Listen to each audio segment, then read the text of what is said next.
नमस्कार। आज का युग इंटरनेट का युग है। चाहे हमारी लाइफलाइन बन चुके हमारे स्मार्टफोन को यूज़ करना हो, चाहे हमें ऑनलाइन शॉपिंग करनी हो, ऑनलाइन फूड ऑर्डर करना हो, ऑनलाइन कैब बुलानी हो, टैक्सी बुलानी हो, या हमको इंटरनेट बैंकिंग के माध्यम से ऑनलाइन मनी ट्रांसफ़र करना हो, फंड ट्रांसफ़र करना हो, या हमको व्यापार करना हो, या हमको सरकारी विभागों से काम कराने के लिए उनके ऑनलाइन पोर्टल का इस्तेमाल करना हो, इन सब चीज़ों के लिए आज इंटरनेट एक आधार बन गया है और हमारे जीवन में रच बस गया है। और जब किसी कंप्यूटर, किसी नेटवर्क, किसी डेटा प्लेटफॉर्म को इस्तेमाल करके कोई अपराधी, कोई फ्रॉड करता है, कोई धोखाधड़ी करता है, कोई ठगी करता है, तो उसको हम साइबर अपराध कहते हैं। वैसे साइबर अपराध और जो फिज़िकल क्राइम होता है, दोनों में मकसद में कोई अंतर नहीं है। दोनों का मकसद ये होता है कि गैर ज़रूरी या गैर कानूनी या अनियमित संसाधनों का उपयोग करके लाभ कमाया जाए, लाभ प्राप्त किया जाए। पर मैं सोचता हूँ साइबर क्राइम आसान है, ना तो फिज़िकल प्रेजेंस चाहिए और ना ही आपको बाहुबली होने की ज़रूरत है। तो साइबर क्राइम क्या है, साइबर क्राइम से कैसे बचें, पुलिस का सहयोग कैसे लें और इस बारे में कानून क्या क्या है, इन सब बिंदुओं पर, इन सब मुद्दों पर आज के कीनोट कार्यक्रम में हम चर्चा करेंगे। और इस सब के लिए आज हमारे साथ हैं श्री हेमंत प्रियदर्शी IPS, जो कि राजस्थान में DGP साइबर क्राइम के पद पर नियुक्त हैं। प्रियदर्शी साहब, आपका बहुत बहुत स्वागत है कीनोट कार्यक्रम में। ये साइबर क्राइम का मुद्दा कितना महत्वपूर्ण है और सरकार ने, पुलिस ने इसको कितनी गंभीरता से ले रखा है, मैं समझता हूँ ये अपने आप ही स्पष्ट है कि एक DGP रैंक के अधिकारी को साइबर क्राइम हैंडल करने के लिए, टैकल करने के लिए नियुक्त किया हुआ है। तो इस पर आप क्या कहना चाहते हैं? देखिए, साइबर क्राइम की जो ग्रेविटी है, इसका अनुमान आप इसी बात से लगा सकते हैं कि साइबर क्राइम के जरिए जो रिपोर्टेड ठगी है, जितनी रकम की ठगी साइबर क्राइम के जरिए हुई है, वो लगभग बराबर या कई बार उस रकम से ज़्यादा है जो पारंपरिक अपराधों के जरिए चोरी, नकबजनी, ठगी, डकैती, लूट सब शामिल कर दें, लगभग उसके बराबर या कई बार उससे ज़्यादा है।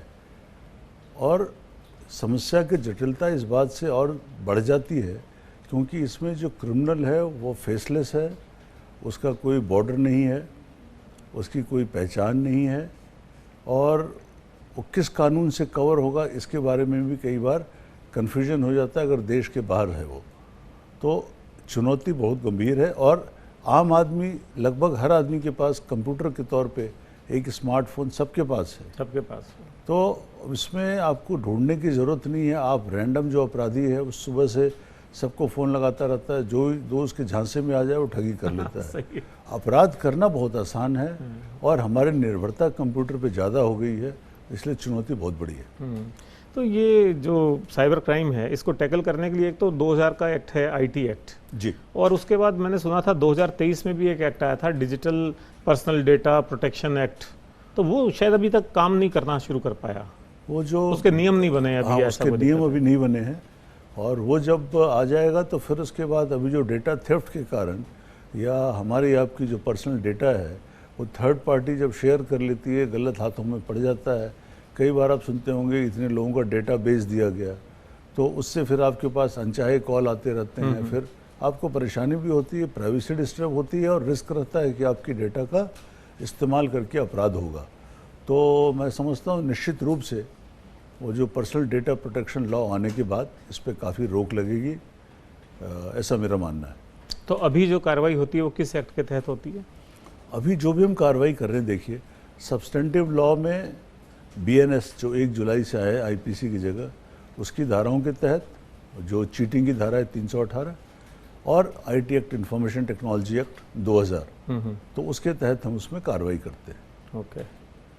तो एक ये जानना भी बहुत ज़रूरी है कि ये जो इस तरह के अपराध हैं, ये आमतौर पे विदेशों से संचालित होते हैं और बहुत बार सुनने में आता है कि दुबई से या सिंगापुर से या और किसी दक्षिण अफ्रीका के दूर देश से इस तरह का क्राइम लोग कर रहे हैं, ऐसी कॉल्स आ रही हैं, ऐसी ईमेल्स आ रहे हैं, ऐसे मैसेज आ रहे हैं, ऐसे लिंक आ रहे हैं। तो उनके खिलाफ कैसे कार्रवाई हो पाती है जो अपराधी विदेश में बैठे हुए हैं? जो अपराधी विदेश में बैठे हैं, अगर उनकी पहचान तय हो जाए तो फिर तरीका वही है कि हम MLAT, mutual legal assistance treaty के तहत उनकी गिरफ्तारी या उनसे एविडेंस कलेक्शन के लिए प्रयास करें। जो बड़ा कठिन और बड़ा दुष्कर कार्य है, विशेषकर ये देखते हुए कि जितनी संख्या में अपराध हो रहे हैं उसमें व्यवहारिक तौर पे उस तरीके से जो कानूनी तरीके से उनको गिरफ्तार करके लाना या उनसे पैसा वापस वसूल करना लगभग असंभव सा है। सो बेहतर ये है कि हम अपराध होने न दें, और अगर हो गया तो प्रॉम्प्ट रिपोर्टिंग से पैसा बाहर जाए, उसके पहले हम अपने इंडियन सिस्टम में उसको रोक लें। हमारे दर्शक इस बात की तायद करेंगे, बहुत लोगों को ये फ़ोन गए, किसी को कहा गया कि आपके पति को हमने रोक रखा है, ये कोई इलीगल काम करते हुए पकड़े गए हैं, तो इनको बचाना हो तो आप इतने रुपए जमा करा दीजिए या थाने में आकर के दे दीजिए। इस तरह बहुत कॉल्स आए। तो जब पुलिस से संपर्क किया गया तो पुलिस ने अपनी असमर्थता जताई इसमें और कहा कि चूंकि ये कॉल दक्षिण अफ्रीका या कॉन्गो कहीं से आते हैं तो इस पर हम कार्रवाई नहीं कर पाएंगे। तो थोड़ा आम जनता को मेरे ख्याल जागरूक करना इसमें बहुत महत्वपूर्ण हो सकता है। तो हमारा सारा फोकस ही अवेयरनेस के ऊपर है कि हम आप लोगों के माध्यम से भी, प्रिंट इलेक्ट्रॉनिक मीडिया के माध्यम से भी समय समय पे जैसे ही कोई नया तरीका वारदात हमारे ध्यान में आता है हम तुरंत उसके बारे में एडवाइजरी जारी करते हैं। 2-3 मैं आपको उदाहरण अभी शेयर करूँगा। जैसे भी कुंभ के पहले ये लोगों के पास मैसेज आने शुरू हो गए कि ये पैकेज है, फला पैकेज है, होटल में डील करा दें, होटल में आपकी 4 दिन की यात्रा बुक करा दें। उस पर लोगों के साथ बहुत ठगी हो रही थी। फिर हमने उनको कहा कि ये लिस्ट है, यूपी पुलिस से प्राप्त हुई है, ये चेक किए हुए होटल्स के नाम और एड्रेस हैं, आप इनमें चेक कर लें, इनमें है तो आप बुक करें, अदरवाइज अपना पैसा इस पर नहीं डुबाएं। दूसरा है डिजिटल अरेस्ट का, आप लोगों ने सुना होगा डिजिटल अरेस्ट के बारे में। अब अवेयरनेस से कितना फ़र्क पड़ता है देखिए। 27 या 28 अक्टूबर को माननीय प्रधानमंत्री जी ने अपने मन की बात में इसका जिक्र किया था। 1.5-2 मिनट इस पे उन्होंने कहा और उन्होंने मंत्र दिया कि रुको, सोचो और कार्रवाई करो। तो उसके बाद अवेयरनेस इतनी लोगों में बढ़ी कि वस्तुतः उसके बाद डिजिटल अरेस्ट के मामलों में पूरे हिंदुस्तान में कमी आई है। फिर जैसे एक तरीका है साइबर स्लेवरी का। हाँ, तो हम लोगों को शायद बेरोजगार लोगों के साथ जो फ्रॉड होता है उसके बारे में है। जो स्किल्ड लोग हैं, अंग्रेजी अच्छी बोल लेते हैं, कंप्यूटर के बारे में जानकारी रखते हैं, उनको नौकरी का प्रलोभन दे करके साउथ ईस्ट एशियन कंट्री में ले जाते हैं। तो उसमें हमने इतना ही कहा है कि जो भी आपको रोजगार के नाम पे ले जा रहा है, आप विदेश मंत्रालय की वेबसाइट है, इस पे आप चेक कर लीजिए कि उस व्यक्ति को रजिस्टर्ड एजेंट होना ज़रूरी है। अगर वो रजिस्टर्ड एजेंट नहीं है तो आप उससे किसी तरीके का कोई कारोबार, कोई संपर्क नहीं रखें, उसकी आप रिपोर्ट करें। अच्छा, मुझे लगता है इसमें कोई भी जो जीवन का एस्पेक्ट है बचा हुआ नहीं है। अभी पीछे सुनने में आता था कि ई चालान में भी जो है ये फ्रॉड हो रहे हैं, तो वो क्या चीज़ थी, क्या सामने आया था? वो देखिए, कंप्यूटर, स्मार्टफोन, एंड्रॉयड फ़ोन, ये हमारे लाइफ के हर पहलू में ऐसा जुड़ गया है कि उतने ही ज़्यादा अवसर उनको मिल रहे हैं। अब जैसे ई चालान का है, तो ई चालान के नाम पे जो ट्रांसपोर्ट डिपार्टमेंट है उसके वेबसाइट से मिलते जुलते लिंक से इन्होंने भेजना शुरू किया। अच्छा। फिर हमने लोगों को आगाह किया कि ये लिंक ही है भारत सरकार के हैं या कोई सरकारी वेबसाइट होगी तो उसके लास्ट में gov.in या nic.in इस तरीके का होगा, फिर तो आप उसको रिस्पॉन्ड करें, गवर्नमेंट है, अदरवाइज़ वो फ्रॉड का हो सकता है। अब फॉर एग्ज़ाम्पल देखिए, हम लोगों की आदत है कहीं से कोई जानकारी चाहिए, हम हेल्पलाइन, कस्टमर हेल्पलाइन नंबर ढूंढते हैं। कस्टमर हेल्पलाइन के लिए गूगल पे सर्च करते हैं, जो टॉप सर्चेज आते हैं वो फ्रॉड के हैं वो। अच्छा। तो आपको आभास होगा कि आप उस कंपनी के हेल्पलाइन पर डायल कर रहे हैं और वो किसी ठग का नंबर होगा। तो हेल्पलाइन नंबर अगर किसी को देखना है तो आपके इस कार्यक्रम के माध्यम से लोगों से मैं गुजारिश करूंगा कि जिस भी कंपनी का हेल्पलाइन नंबर जानना चाहते हैं उस कंपनी के ओरिजिनल वेबसाइट पे आप जाइए और वहाँ से हेल्पलाइन नंबर आप लीजिए, रादर देन कि आप गूगल पे सर्च करके हेल्पलाइन नंबर लें। ऐसी छोटी छोटी बातें हैं और मैं चाहता हूं कि छोटे छोटे कॉन्सेप्ट, छोटी छोटी बातों को हम चर्चा करें, क्लियर करें, ताकि हमारे दर्शकों को और सब आम जनता को पता चल सके। ऐसी कहते हैं एपीके फाइल होती है, तो एपीके फाइल डाउनलोड होते ही आपका सिस्टम हैक हो जाता है या क्या हो जाता है, तो ये क्या कॉन्सेप्ट है? अब एपीके फाइल जो है, APK is Android package kit. Okay. कोई नया ऐप आपके फ़ोन में अगर डाउनलोड होना है तो APK फाइल्स के जरिए कोई आपको भेज देगा, आप उसको क्लिक करेंगे तो ऐप आपके फ़ोन में डाउनलोड हो जाएगा। तो कोई भी ऐप आंख मूंद कर हमें कभी अपने फ़ोन पे डाउनलोड नहीं करना है। ओके। उसमें हो सकता है कोई मैलवेयर हो और आपका फ़ोन जो है उसके पूरे स्क्रीन का एक्सेस उसके हाथ में चला जाए। तो कभी भी जब ऐप आपको डाउनलोड करना है तो इंश्योर करें, आप आश्वस्त हो जाएं कि ऐप का जो सोर्स है वो रिलायबल सोर्स हो, गूगल प्ले है या प्ले स्टोर है या दूसरे भी जो स्रोत हैं और रिलायबल स्रोत हैं उसके ऐप के, वहाँ से ऐप हो तो ही आप डाउनलोड करें, अन्यथा अनजाने आप ऐप डाउनलोड नहीं करें। और जो भी आपने ऐप डाउनलोड किया है उसके आप जाकर हमेशा हर व्यक्ति को चेक करना चाहिए कि उसने क्या क्या परमिशन दे रखा है। तो ये जो बात है, ये तो वो हुआ कि जब कोई फ्रॉड हो गया या क्राइम हो गया, तो आपके सिस्टम में कोई ऑटोमेटिक स्क्रीनिंग या प्रूनिंग का भी कोई सिस्टम है कि इंटरनेट पे इस तरह की चीज़ें चल रही हैं तो आप उसकी जांच पड़ताल करते हो? अभी मैं 2 दिन पहले देख रहा था, बहुत महंगे ब्रांड्स हैं, उन्होंने एक इंटरनेट पे डाल रखा है कि उनका 80% सेल चल रही है।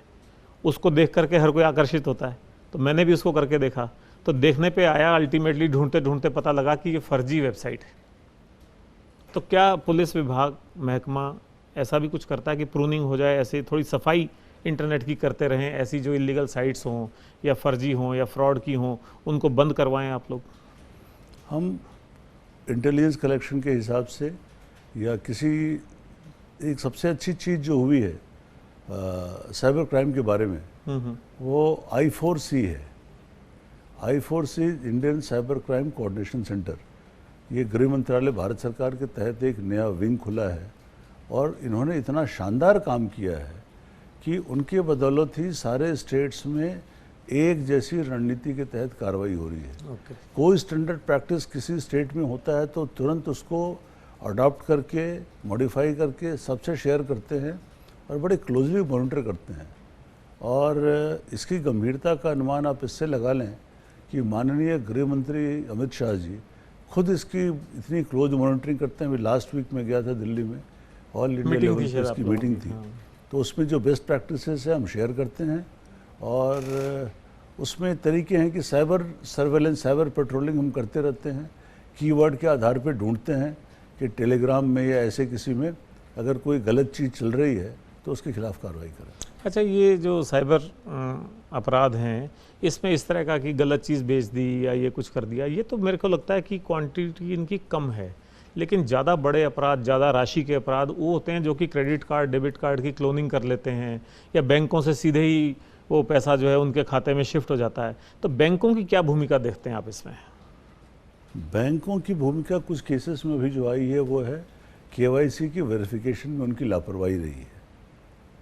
और दूसरा, मान लीजिए किसी ऐसे आदमी का खाता है जिसमें असामान्य रूप से रकम नहीं आनी चाहिए, नहीं जानी चाहिए, तो उसके आधार पे उनको जो कार्रवाई ड्यू डिलिजेंस की करनी चाहिए वहाँ पे या तो लापरवाही रही है या किन्हीं मामलों में मिलीभगत भी पाई गई है। तो अब पूरे देश में इस बारे में सजगता, पहले तो थोड़ा हमारा नरमी का रवैया था कि वो भी शायद जाने अनजाने में काम करते करते उनसे हो रहा हो, लेकिन जब बड़े बड़े केसेस आए देन वी डिसाइडेड, फिर हमने निर्णय लिया कि बैंक वालों की भी आपराधिक जिम्मेदारी तय करनी पड़ेगी और बड़ा एक सख्त मैसेज भेजना पड़ेगा कि आपकी भागीदारी के कारण ही अपराध हो रहे हैं। अगर आप कंट्रोल रखेंगे, KYC ढंग से करेंगे, ड्यू डिलिजेंस रखेंगे, तो पैसा जो है गलत खातों में नहीं आएगा और पैसा आगे फिर और फॉरवर्ड ट्रांसमिशन नहीं होगा। तो एक ये जो अपराध होते हैं इनमें आमतौर पे कोई ना कोई मोबाइल ऐप होती है जिस पे वो इनवाइट करते हैं, अपने लिंक से उस मोबाइल ऐप तक जो है कस्टमर पहुंचता है। तो कुछ ऐसा नहीं हो सकता कि फर्जी ऐप बने ही ना? जिस व्यक्ति ने ऐप बनानी है, रजिस्टर करनी है, उसका पहले आधार वेरिफिकेशन हो या कोई पुलिस वेरिफिकेशन हो या ऐसा कोई चीज़ हो जिससे वो फर्जी ऐप बनने पे रोक लगे। ये बड़ा मुश्किल है। ये तो बिल्कुल ऐसा है कि जैसे बाज़ार में हर तरीके के सामान उपलब्ध हैं, हर आदमी अपने तरीके से कोई पकवान बना रहा है तो अब खाने वाले को ध्यान रखना चाहिए कि जहरीला खा रहा है या क्या खा रहा है। ऐप तो कई तरीके जैसे खाने वाले मामले में तो खाद्य विभाग जाके जांच करता है ना कि ये गड़ा सलाद तो नहीं परोस रहे हैं। तो ऐसा कुछ यहाँ पे भी हो?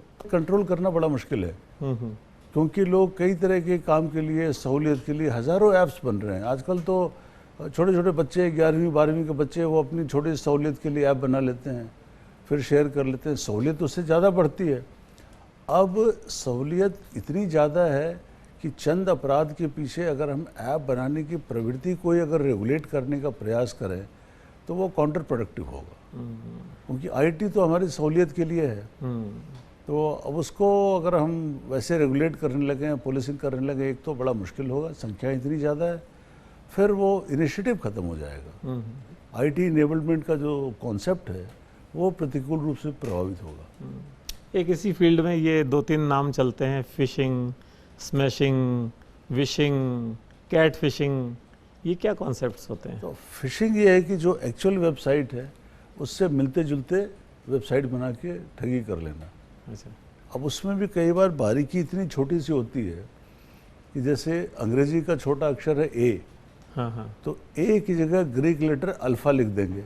अच्छा अच्छा अच्छा, तो देखने वाला वो ध्यान में देगा पकड़ नहीं नहीं कि ए की जगह अल्फा है, और उस पर रिस्पॉन्ड कर देगा, उसके मेल को जवाब दे देगा और अपना नुकसान कर लेगा। तो सतर्क रहना उसका कोई ऑल्टरनेटिव नहीं है। सतर्क रहना है, लालच नहीं करना और भय में नहीं आना। लालच भय से बचे तो आपको कोई नहीं ठग पाएगा। वो कहते हैं ना, लालची के गांव में ठग कभी भूखा नहीं सोता है।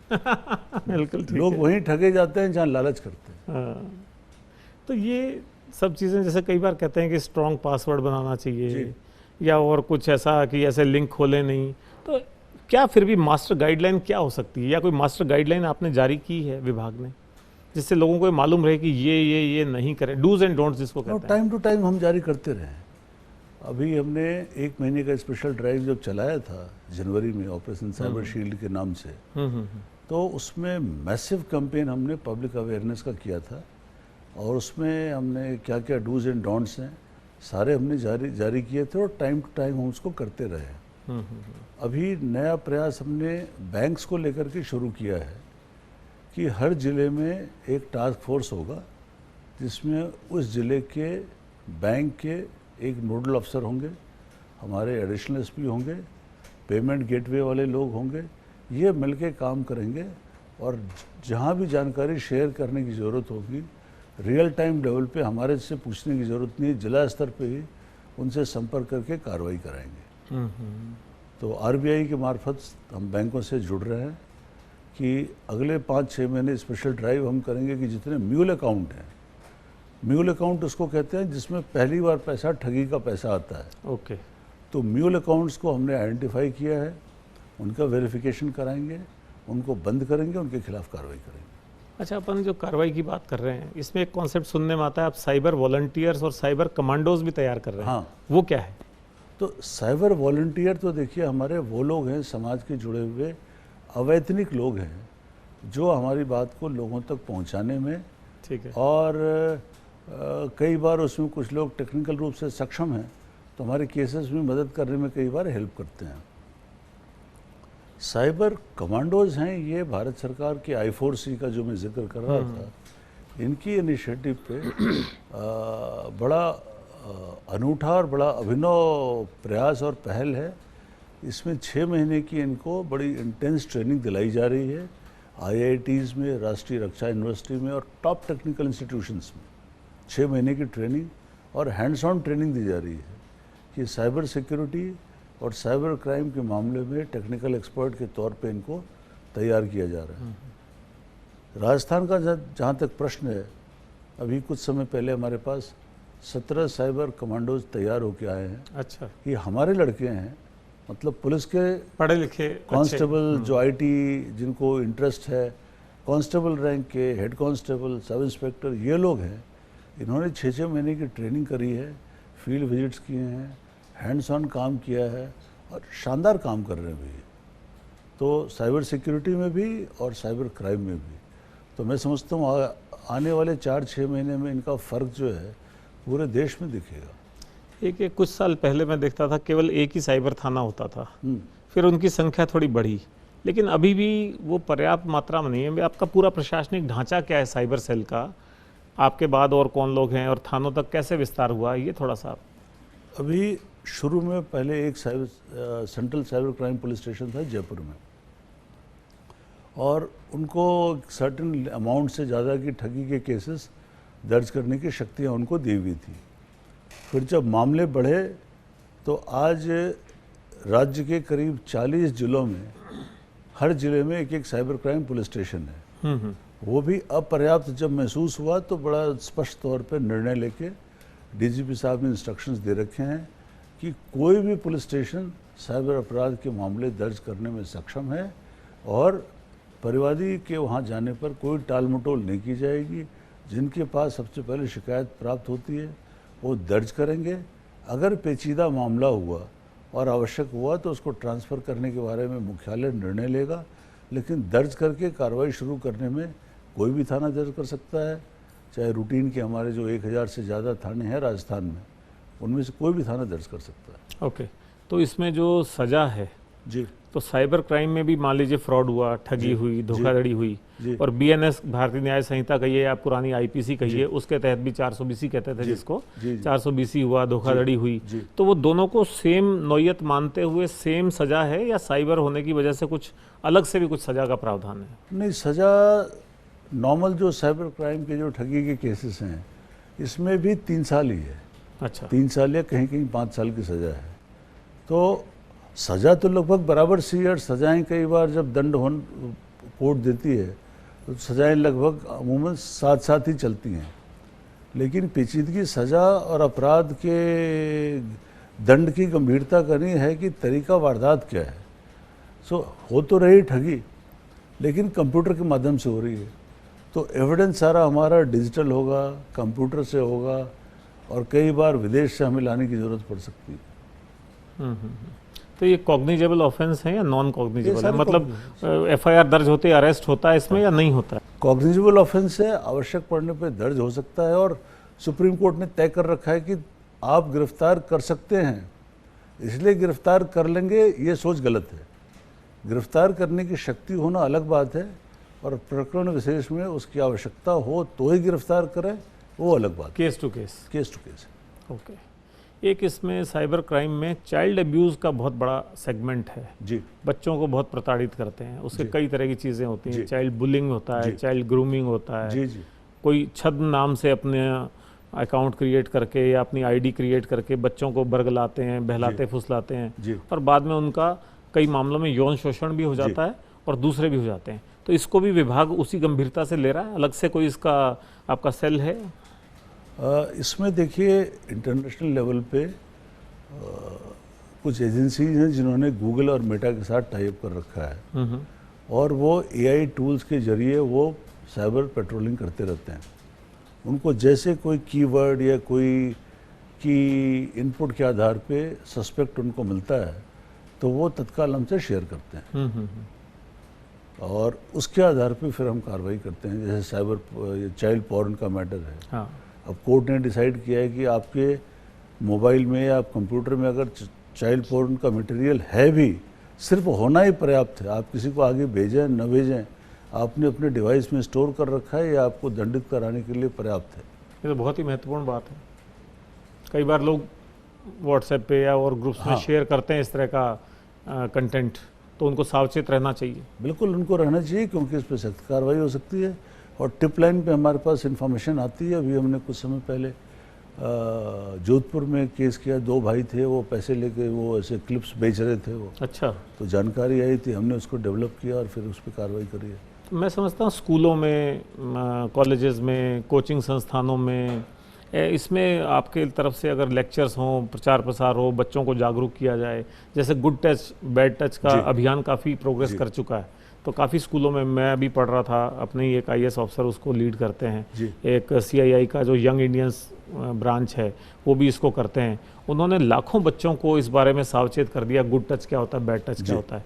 तो ऐसे ही चाइल्ड अब्यूज़ कैसे रोका जा सकता है, इस बारे में भी आप कुछ करते हैं? इसमें हम स्कूल्स में भी अवेयरनेस कर रहे हैं। और अभी आपने अगर देखा होगा, लास्ट वीक जयपुर कमिश्नरेट ने बड़ा अच्छा भी एक शुरू किया है, साइबर सपोर्ट सेंटर। यस। तो वहाँ हम प्रयास कर रहे हैं, वहाँ साइकोलॉजिस्ट होंगे, काउंसलर्स होंगे, और इस तरह के मामले अगर आते हैं तो उनके पेरेंट्स को और बच्चों को काउंसलिंग और गाइडेंस हम प्रोवाइड करेंगे। एक आपकी हेल्पलाइन चलती है इसमें 1930, उसका प्रचार प्रसार भी कोई बहुत देखने में नहीं आया। नहीं, 1930 के बारे में लोगों को जागरूकता काफ़ी है, क्योंकि जिस रफ्तार से हमारे पास कॉल आते हैं 1930 के, नॉन स्टॉप लगभग आते रहते हैं। अच्छा, तो 1930 पे रिपोर्ट कर सकते हैं, या अगर कंप्यूटर की थोड़ी बहुत जानकारी रखते हैं तो cybercrime.gov.in पे जाके खुद डिटेल्स भर के उस पर दर्ज कर सकते हैं। नहीं, एक जैसे चूँकि ये सारा काम ऑनलाइन होता है जी, चाहे आपके मोबाइल फ़ोन पे आए, चाहे आपके कंप्यूटर या वेबसाइट पे आए या मेल में आए, जी, तो क्या ऐसा अच्छा नहीं रहेगा कि जैसे लोग इंस्टाग्राम देखते हैं जी, या फेसबुक करते हैं, जी, यूट्यूब देखते हैं, जी, जहाँ से साइबर क्राइम का शिकार होने की संभावना ज़्यादा रहती है, जी, वहीं पे आपके डिजिटल एडवर्टीजमेंट्स आए, इस मामले में डिजिटल रूप से जागरूक करने के प्रचार प्रसार की सामग्री आए? किया जा सकता है, लेकिन उससे आगे बढ़ के जो दूसरे भी सामान्य तरीके हैं, जैसे आपने अगर देखा होगा वो बीच में भी हमने जितने सिनेमा हॉल्स हैं वहाँ हमने अलग अलग तरीके से जो ठगी के तरीके हैं उस पर एक सवा मिनट का वीडियो क्लिप हमने बना करके वहाँ उसमें चलाया था। अभी आपने देखा होगा I4C के साथ मिलकर इनिशिएटिव हमने जो लिया है वो कॉलर ट्यून पे आ रहा है। वो कॉलर ट्यून पे तो आ रहा है। हाँ, तो हर आदमी फ़ोन करता है तो कॉलर ट्यून पे आ रहा है। जैसे कोविड में था तो लोग उसके बाद धीरे धीरे कोविड में भी हमने जंग जीती, क्योंकि लोग एहतियात बरतने लगे। तो ये भी वैसे ही गंभीर चुनौती है। कॉलर ट्यून में हमने इसको अभी डाल रखा है, तो धीरे धीरे लोग सतर्क होंगे तो फ़र्क पड़ेगा उस पर। अच्छा, एक सुनने में आया था आपके यहाँ कोई कैंपेन चलाया था आपने, एक सिम एक अपराध। हाँ, तो ये क्या चीज़ है, एक सिम एक अपराध? सुनने में बड़ा एक अपराध लगता है। एक सिम एक अपराध ये है कि अगर एक किसी भी सिम कार्ड पे, सिम पे अगर रिपोर्ट हो गया NCRP पे, तो नेशनल क्राइम रिपोर्टिंग पोर्टल है 1930 वाला, उस पर अगर रिपोर्ट हो गया फ्रॉड तो उस सिम को हम बंद कराएंगे। अच्छा, ब्लॉक कर देंगे? हाँ, उस सिम को ब्लॉक कराएंगे। उस सिम को ब्लॉक कराएंगे after due verification. Due verification मतलब जिस आदमी ने शिकायत दर्ज कराई है उसको कॉल बैक करके पूछेंगे भाई ये सही है, वो कह देता है सही है तो उसको लिख के, सर्विस प्रोवाइडर को लिख के उस सिम को हम ब्लॉक कराएंगे। इक्के दुक्के केस में हुआ, हमने किसी का ब्लॉक करा दिया और वो कहता है साहब जेन्युइन था, हमने फ़ोन थोड़ी देर के लिए किसी को दिया था, तो उसमें वेरिफिकेशन करके वापस उसको चालू करा देते हैं। बट अगर एक भी अपराध दर्ज है एक सिम पे तो हम उसको थोक की संख्या में हम उसको खारिज करा रहे हैं, ब्लॉक करा रहे हैं। अच्छा, एक ये भी देखने में आया कि जो प्रीपेड सिम है जी, उनके माध्यम से ये अपराध ज़्यादा होते हैं, और जो पोस्टपेड हैं जिसमें उसका एड्रेस वेरीफाइड है या उसकी पहचान आइडेंटिटी वेरीफाइड है, उससे अपराध कम होते हैं या ना के बराबर होते हैं। तो क्या कोई ऐसा भी हो सकता है क्या कि प्रीपेड सिम को हम बंद कर दें, या उसकी बहुत ज़्यादा कोई गहन परीक्षण हो या पुलिस वेरिफिकेशन के बाद प्रीपेड सिम जारी हो, कुछ और ऐसी चीज़ हो? देखिए, प्रीपेड सिम को एकदम बंद कर देना जो है वो वैसे ही होगा कि जनरल टिकट लेके आप यात्रा नहीं करें, ट्रेन में बिना रिजर्वेशन के यात्रा नहीं करें, तो वो असंभव सा है। अभी इस पर DOT AI के तरीके से और जो उनके पास डेटा अवेलेबल है उसके एनालिसिस पे काम कर रही है कि जो सिम बेचने वाले हैं इनके ऊपर कंट्रोल किया जा सके। फॉर एग्ज़ाम्पल मैं आपसे शेयर करूं, जितने मोबाइल कॉल की सेवा प्रदान करने वाली कंपनीज हैं, नेटवर्क, हाँ, तो इन्होंने स्पूफिंग कॉल जितने थे कि विदेश से लोग कॉल कर रहे थे और आपको प्रतीत होता था कि इंडिया का नंबर है, वो कॉल विदेश से जब अपने यहाँ लैंड करता है वहाँ उन्होंने उसको ब्लॉक करना शुरू कर दिया। अच्छा, तो अब आज की तारीख में भारतीय प्रतीत होते हुए भारतीय नंबरों से विदेश से बैठ के कोई आपको कॉल करके नहीं ठग सकता है कि आपको एहसास हो कि लोकल नंबर आपने खट से उठा लिया। विदेश का नंबर है तो आप थोड़ा सतर्क रहेंगे कि मेरा कोई मिलने वाला सिंगापुर पे है नहीं तो फ़ोन क्यों आ रहा है। ठीक है, तो ये बड़ा इफेक्टिव रहा है ये। कुल मिला के इस सारे साइबर क्राइम की जो दुनिया है उसमें हम कैसे उससे पीड़ित ना हो, उसका मुझे लगता है कि बचाव में ही सुरक्षा है। बचाव ही सुरक्षा है। लालच की प्रवृत्ति से बचे। Anything which is too good to be true is never true. Right. अगर कोई कहता है महीने में पैसा डबल हो रहा है तो अंबानी अडानी इतनी मेहनत नहीं कर रहे होते। अगर अलवर के खेत में सोना गड़ा हुआ मिलता रहता तो लोगों को इतने मेहनत करने की ज़रूरत नहीं थी। सो गाढ़ी कमाई के पैसे को तुरंत दुगना करने के लालच में नहीं पड़ें। आपका पैसा हार्ड अर्न मनी है, उसको संभाल के रखें और घबराएं नहीं। पुनः प्रधानमंत्री जी की बात को मैं दोहराऊंगा, रुकें, सोचें, एक्शन लें। बचाव ही सुरक्षा है और अपने साथ वालों को भी अवेयर करते रहें।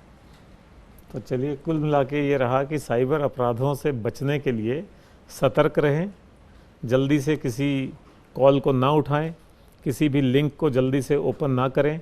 कोई भी थोड़ी सी भी संदेह वाली ऐप हो या वेबसाइट हो या मैसेज हो, उसको जैसा अभी कहा कि पहले ठहरें, सोचें और फिर एक्शन लें, ये सब कार्रवाइयाँ करें। तो मैं समझता हूँ कि हमारे दर्शकों को काफ़ी इस बारे में जानकारी मिली और निश्चित तौर पे अगर इन बातों का ध्यान रखेंगे तो साइबर अपराध के पीड़ित नहीं होंगे। प्रियदर्शी साहब, आपने यहाँ आने की जहमत उठाई और लोगों को इतनी जानकारी दी, इसके लिए बहुत बहुत शुक्रिया। Thank you.